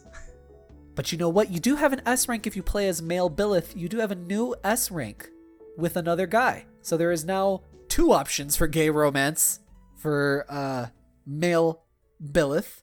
Nice. There are 2 options that say S rank, but they aren't actually romantic interests, which is really screwed up, and we should talk about that another time. Maybe when we do the Fire Emblem spoiler cast. We'll be the last spoiler cast on Fire Emblem, but we'll talk about it then. But anyway, Okay. There's a new gay romance. It's in one of Edelgard's roots, because she has 2 roots. We don't really want to say who the character is just because it's extremely light spoilers, but I don't know. Whatever. Just on the off chance that somebody, wants to find it out naturally. Yeah. And I mean, I haven't beaten the game yet, so I want to be sensitive to those people. You can find it on the internet. Believe me, it's there. So anyway, you can be in an S rank with this person, a gay romance with this person, and a couple of people lost their mind in our comments section, just like they do with anything. And guess what? If this upsets you, it's not ruining your life. It's the internet. I'm not surprised. Yes, the internet. We're not surprised. Mm-hmm. Options. Good for people. Representation. Good for society. Exactly. So Galen, now I need to ask you, when are you going to buy Fire Emblem Three Houses? You already played it. You already liked it. The game is fantastic. I need to pick it up because I really want to go through all the different storylines. They're just... my backlog is way too large right now, and I gotta, set some time for myself in order to, chip away at this so I can make room for more games. Sounds like you might need to pick it up on Black Friday. Hey, you know what? If it goes on sale on Black Friday, I will be there. Everybody, shame him into buying it. That's the healthiest way. Yeah, that's gonna go well. Oh, hey, wife. Sorry, I gotta spend money on this game. It's, you know what? It's just social pressure. The listeners, They demand it. They want to know my opinions on Bernadetta. Aw, Bernadetta. She's a singer, right? No! That's Dorothea. Oh, that's the one that I kind of like. This is why you need to play the game, you Which fake one was gamer. Bernadetta? Oh my god, no. Play the game and then you will find out, and then you can answer this for the people that want to know your opinions on Bernadetta and everybody else. Alright. Yeah, exactly. Speaking of pressure and video games that we need to buy and staying healthy, we both need to buy Ring Fit Adventure. We definitely do. We gotta stay fit. We should just make a list of all the games that we haven't played that came out this year. Oh, yeah. What are we going to do for the end of the year? Like, I want to do, like, an end-of-year special, but here's the thing. So, like, I know Giant Bomb does this on their podcast where they take all the games and then pretty much everybody has to... Well, not everybody, but most people have to have played these games, and then they vote them, like, what is their personal best of the year? But the thing is that you and I don't really play a lot of the same games. Which is good, because that's going to give a more varied opinion. Yeah, it's a double-edged sword, but we can't really do something like that. We have to do something where we do like a big year-end celebration of the games that came out this year and like what is our game of the year kind of thing. But we just play so many different games. We got to talk about this. I'm going to talk about this and figure it out. If anybody has any suggestions for us, though, do write in, and maybe you will change the course of history and you will set the precedent for what we do starting this year and every year from then on. NintendoEverythingPod@gmail.com. Yeah. So let's move on to our additional DLC. Galen, Yes. what do you have to recommend to the people this week? So I've actually just been listening to a lot of kind of my go-to music. So this week I'm going to recommend the Irish folk singers, the High Kings. They do a lot of takes on some very like traditional Irish songs. I don't think a lot of them are, I want to say original, because I've seen other Irish bands do covers of a lot of the same songs that they do. The particular song that I have linked down below, though, The Green Fields of France, they do two versions of it. One is a more kind of somber, slower version, and one is a lot more upbeat and kind of like high energy. And this is one of those weird songs that just like gets me pumped, which is very weird because it's all singing about what coming across a gravestone of somebody who died in the Irish Revolution. Whoa. Yeah. And I really like a lot of their songs, so check out the High Kings if you haven't seen them before. Excellent. Coincidentally, I'm also recommending some music this week. Nice. It's a very musical week. Yes. Uh-huh. Who can't even sing? Anyway, I am recommending the Child of Light original soundtrack. It's by a French-Canadian, I don't know if it's a band or one person. It is by Kill de Pirate. French speakers, let me know how I'm doing on that pronunciation. I don't speak French. Child of Light is a super beautiful game that is accompanied by a beautiful soundtrack, and it's great to put on in the background when you are working or studying, getting your shit done. Lots of piano and string arrangements that just take you on a little magical journey. Nice. Yeah. So it's just like that relaxing little boost that you want. It's the perfect, kind of direction you want when you're trying to get stuff done. Sounds very relaxing. And now let's move on to our favorite segment. Would that happen to be the listener mail? Yes, that would happen to be the listener mail. Listener mail! So if you want to be Galen's friend on the internet, it's pretty easy. He's very lonely. All you have to do is do what, Galen? I'm also very friendly. I just want to throw that out. But if you want to be my friend on the internet, send us an email to NintendoEverythingPod@gmail.com. Send all of your hate mail to NintendoEverythingPod@gmail.com. Mm-hmm. Make sure you put Oni in the subject title for that hate mail. Just throwing that out there. Yeah, how about title Oni, we hate you, and then start off the body with not. It's 1996 and that joke is relevant again. Hey. So go on, Galen. Who do we have the email from today? We have an email from someone who's probably on track for our most written in listener. There's a better way to say that, but it's our girl Leanne. Hey Leanne, how's it going? Hey girl. So, Oni, I'm gonna brace you on this one. Leanne totally calls us out. So I have zero flaws. I have zero faults. There's no possible way. So Leanne writes in, Hello, wild warriors and majestic mages. I'm telling you, she's gonna take your job. It's your girl, Ring Fit Leanne. What up, Ring Fit Leanne? I promised myself I won't write about Ring Fit Adventure again twice in a row, but then again, I also promised myself I would stop staying up as late as 1 or 2 in the morning watching sad movies in bed and eating junk food crying. Same girl, same. You know what? We've all been there. No judgments here. This is a safe space. What's your favorite potato chip? Yeah. Mine is sea salt and vinegar. They get extra salty with my tears. You know, that doesn't surprise me in one bit. So Leanne writes, so I've been jumping on Ring Fit Adventure every gaming moment I get. It's quickly becoming one of my favorite turn-based RPGs on the Switch. Today I want to write in about the latest gaming peripheral, the Ring-Con.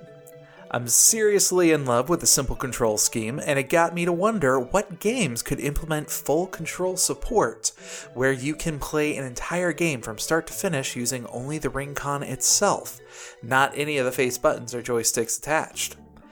At first, my mind went to Mario Kart 8, but then it immediately knew that wouldn't work, as we've learned from Ring Fit Adventures, pressing inwards is the A button, pulling out is the B button.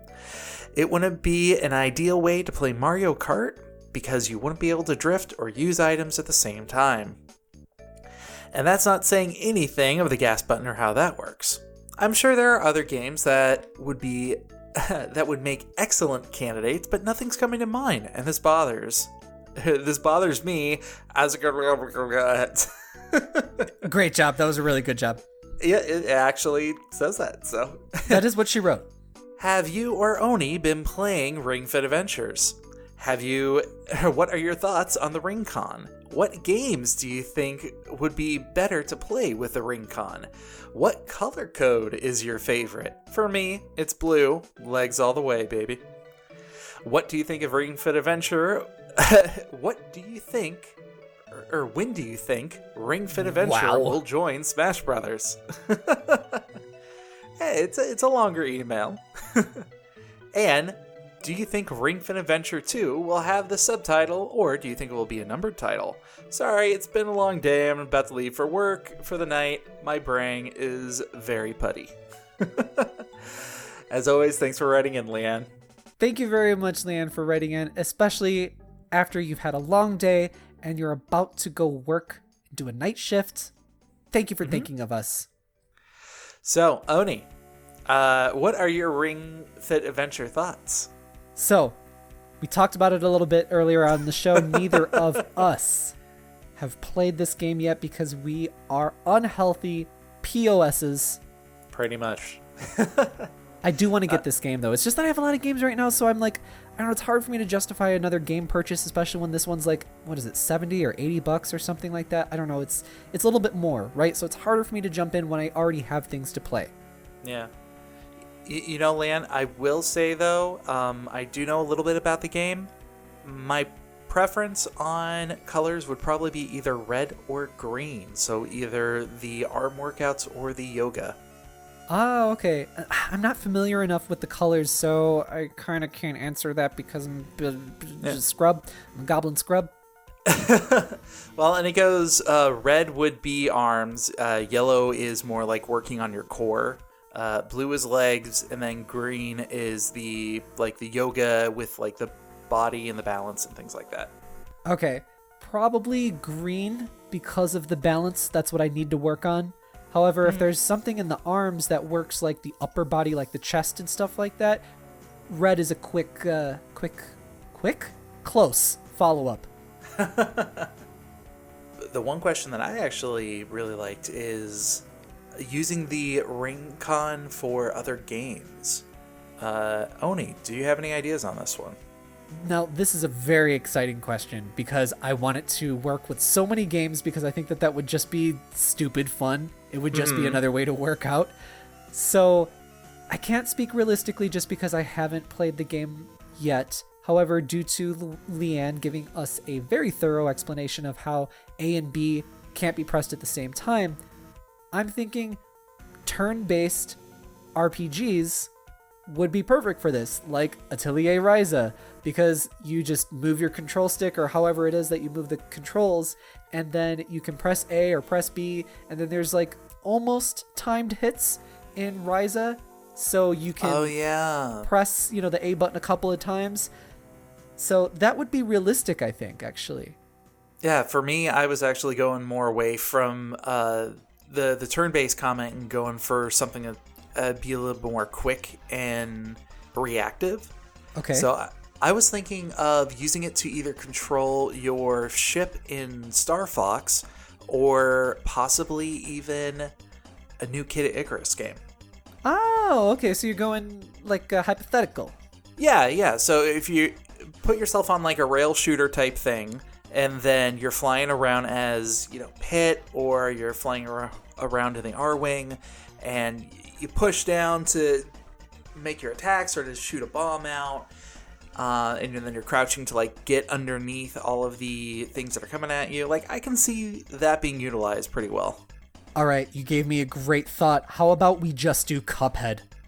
Just going wild, our legs going crazy, trying to shoot all the things. That game's already difficult enough, right? All right, I can see that happening. I wonder how like Metroidvanias or platformers would do with it, like realistically.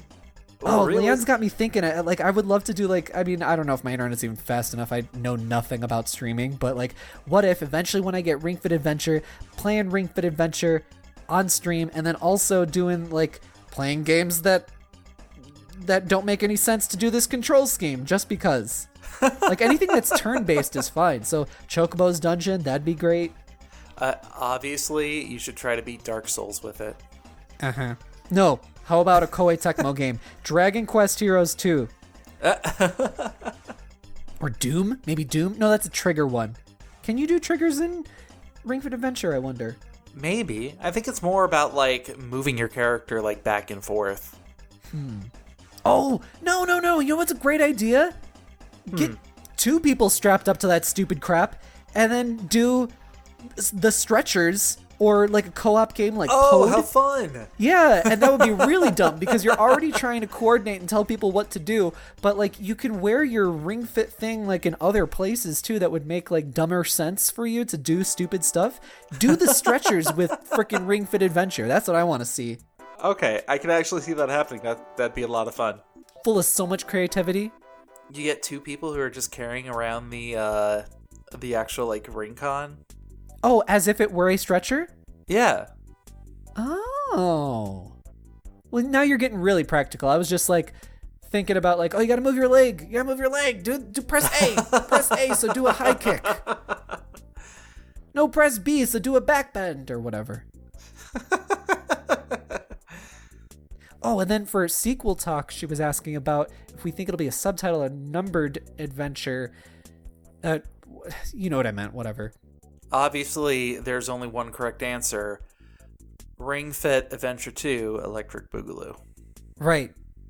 You made that joke 2 episodes in a row. Good job. And it's still funny. Please. Write in if you actually laughed, which means that we're going to not get any emails. So, thinking about this realistically, I don't know, because I feel like the next Ring Fit that they would release would probably be on the next console, whatever that might be. And who knows what they're going to be doing with their marketing by that time. If there were a Ring Fit Adventure releasing on the Switch, I think they would simply just call it 2, because I think that they've been doing a very simple and clear message with a lot of their marketing these days. So, yeah, I'm going to go with that. So thank you very much, Leanne, for writing in, giving us food for thought, and just going crazy wild with it. I love those emails. It's always fun to be like, what if this weird thing happened? What other kinds of emails do you like to receive, Galen? The ones that don't make me cry at night. Well, since Galen cries every night anyway, just like me and Leanne do, go ahead and write us in any email. It's all the sad movies. Do you watch sad movies? I don't like watching sad movies. Very rarely. I enjoy watching a very emotional experience, like a movie that makes me really think or whatever, but I don't really care for like the sob stories that just are going to make you sad or going to make you cry or whatever. Yeah. Have you seen Annihilation? Annihilation? Yeah, it's a movie. So no, you haven't seen it. Oh, no. No, I haven't. It's great. It's super. I don't know if super you were good. like, have you seen Mortal Kombat Annihilation? Oh, like, no. But wait, have you seen that? Because you should if you haven't. Like, everyone needs to see Mortal Kombat Annihilation. No. You haven't seen it? I've never seen it. Bitch, I was in the theater. How could you not be seeing that? I didn't want to give my money to that. You have zero excuse. Come on. Teddy Bogard. Oh my god, look at you with your deflective nonsense. Yes. You can't even do a perfect guard in Smash. How are you going to do a perfect guard in our arguments? Up B. Spoken like a true fake gamer. So what is coming up? What is coming out on NintendoEverything.com? We have a whole bunch of interview stuff coming out. Stuff with Shinen, the developers of the upcoming title The Tourist. We also have some more excerpts from Junichi Masuda of Game Freak, everybody's favorite person to talk about right now, whether you love him or you hate him. He's talking about the XP share, talking about missing Pokemon. Speaking of that, we already have, and this is on our website already, so do check this out, the full list and charts of the Pokemon that are missing from upcoming Pokemon Sword and Shield. So that's a great reference for you. Mm-hmm. We also got an interview with the new Super Lucky's Tale developers on how the new Switch version happened. So much more stuff there. Nice. Really excited to hear more about that game because me too. Back when it was originally announced, like back when it was supposed to be a Microsoft exclusive, I was like, hey, this game actually looks like it'd be a lot of fun. It was a Microsoft Xbox One X exclusive. And I was like, what a misfire to make that be that exclusive. Like, that should be a multi-plat on everything, family game. That is not the argument, audience that you are targeting with the Xbox One X, So, I mean, maybe Microsoft thought that this could be their Banjo-Kazooie. I mean, they have Banjo-Kazooie. That's the dumbest thing ever. I know. But anyway, so happy to see this actually making a resurgence on the Switch. We also, speaking of that, have a review already out right now on our website for new Super Lucky's Tale. Spoiler alert, it looks pretty good. Do give this game some attention because it sounds like it's really well done. I'ma get it. I'm excited. It's got a whole bunch of different updates from the Xbox One X version. It's basically a new game from what I have been hearing. And we got so much more stuff coming up. We got stuff coming out from the Koei Tecmo visit that I did. So do stay tuned to NintendoEverything.com. You can stay connected to us on Twitter at NinEverything. Also our YouTube, where I've put the direct feed capture of Fairy Tale that I played at Koei Tecmo this week. Check out our YouTube, youtube.com/NinEverything. And if you want to see me, a literally insane person, putting pictures on their Instagram, you can check out at Oni__Dino, and then also my literally insane ramblings on my Twitter at Oni_Dino. And then there is the YouTube that I run with my husband, the much more not insane husband named Cliff. We play video games on Game Married, Gayme Married. We're playing more Onimusha. We got Mario and Sonic at the Tokyo 2020 Olympics official game of the video game, whatever, that's such a long title, already out. We got more Marvel Ultimate coming at you, and we take requests too. We got a lot more things in the pipeline. Oh, also Monkey Ball. We also have a Twitter. Check out our Game Married Twitter. It's just a bot mostly. I talk to you there though. I talk to you and I'll follow you back. Galen, where do you follow back? I will always follow back on Twitter at Mobius087, and you can also see pictures of my haircuts and maybe shoes. Maybe I'll post pictures of the shoes that I was talking about earlier. Those will be on Instagram at true_Mobius. Let's get 'em. That was a joke from like almost 15 years ago. When did that joke come out? The shoes joke? The Kelly shoes thing?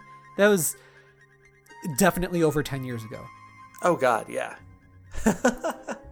Well, I am getting super tired. This is a long episode. I'm gonna go cry into a burrito. Galen, what are you gonna go do? Just go ahead, cry into a burrito. That actually sounds really tasty.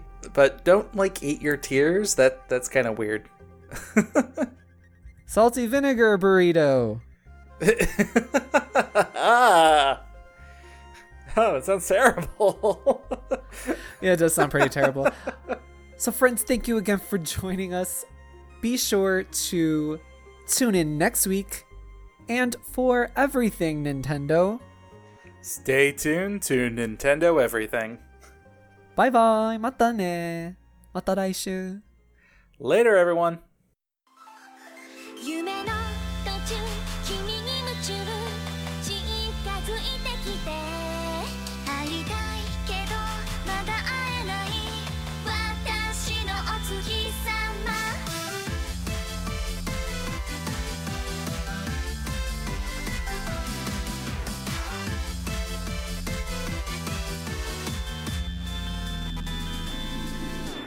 窓の外たくさんの星屑光る月へと導く空の標識夜空浮遊してるよ不思議な魅力流れ星がほらウィンクしてくれる鳴りやまない目覚まし夢と現実の間無重力夢の途中君に夢中近づいてきて待ってまだ消えないでよそばで輝いていて行きたいまだ行けないみたいよ空の向こう会いたいけどまだ会えない私のお月様叶えてよお月様